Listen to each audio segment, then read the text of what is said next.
Hello, friend. Welcome to the Daily Anchor, a short time set aside for encouragement in your day. We're so glad you've joined us. Hi, Anchor family. Christina here to share something that God has recently put on my heart.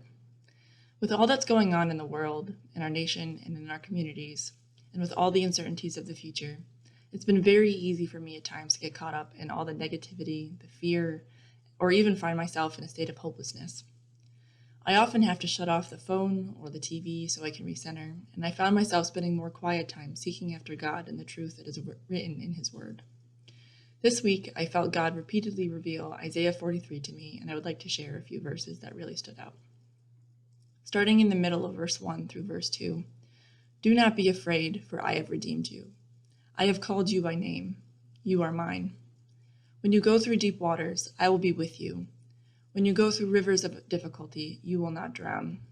When you walk through the fire of oppression, you will not be burned up. The flames will not consume you." The chapter continues with how God stepped in to give Israel victory over Babylon. I'd like to pick up again at verse 18. "But forget all that. It is nothing compared to what I am going to do. For I am about to do something new. See, I have already begun. Do you not see it? I will make a pathway through the wilderness. I will create rivers in the dry wasteland." As I was meditating on these few verses, God reminded me of the covenant promises He made to Israel that are still applicable to us today. The first being that God will be with us through all obstacles. The verses say, when we go through deep waters or fires of oppression, that He is there with us. We will not drown or be burned up. And in our current context, I see this as a promise that we will not grow weary or tired in our isolation. We will not be paralyzed or discouraged by the seemingly endless list of systemic injustices. No struggle is too big for God, which brings me to my next point. We should not live in fear because God is making a way for us. Where there is no clear path forward, God creates one. Where there is no natural relief or refreshment in the desert, God provides it. And finally, God reminded me of His promise that the best is yet to come.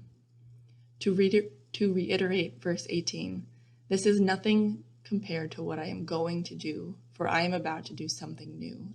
I have already begun." Isn't it amazing to think that despite the season of uncertainty, God is already at work making something new, something better than what we've experienced before, both good and bad?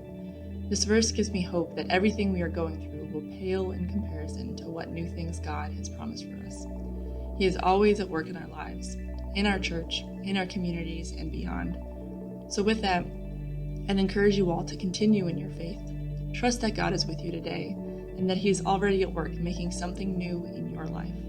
Have a blessed Friday, everyone. Thanks for joining. We hope to see you again tomorrow.